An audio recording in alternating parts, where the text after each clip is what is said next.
नमस्कार भावांनो बहिणीनो. हवा सोयाबीन काढून टाकले आणि बदाच पाऊस आला. ह्याचा काल एक ढगाळा गोळा केला रानातला, हे वाळू घातला, तिकडे बुसाट झाकाय गेले तेव्हा हे सगळा तीळ भिजला.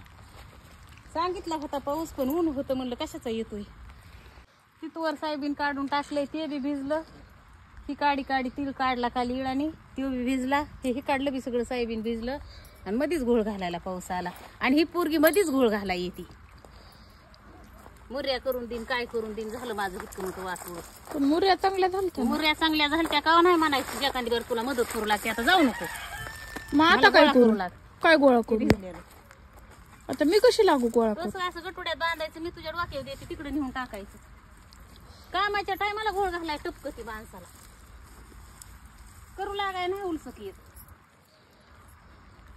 आता कुठं संपत नाही. कुठं चालवेल असते तिळ?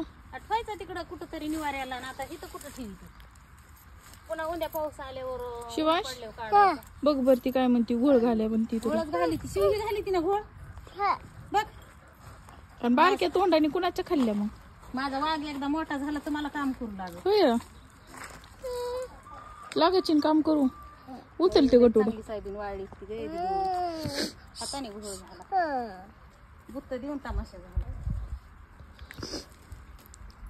आता 2-3 दिवस जर पाऊस राहिला ना सारखं चालू तर काय होतंय, सगळं हे फुगत आहे, वाचत आहे. उभा राहिलेलं पाणी निघून जातं. दडबे कुठं टाकले होते काय ते बांधून शेड मध्ये ठेवते ना, कोंबड्याच्या शेड मध्ये. ठीक आहे, तिकून बी आबाळ व्हायचं अजून.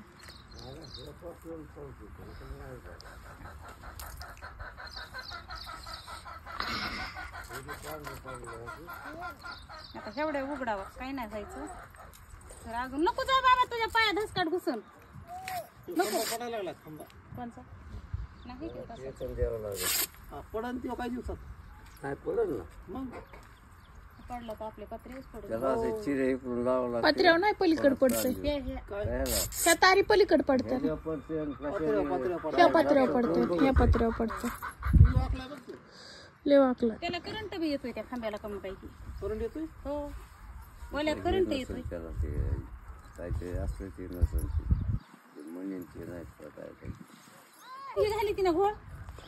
बघ आणि बारक्या तोंडाने कुणाच्या खाल्ल्या मग? माझा वाघ एकदा मोठा झाला तर मला काम करू लागल. होय लागायची काम करू.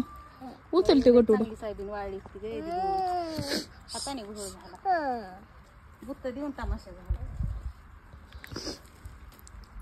आता 2-3 दिवस जर पाऊस राहिला ना सारखं चालू तर काय होतंय,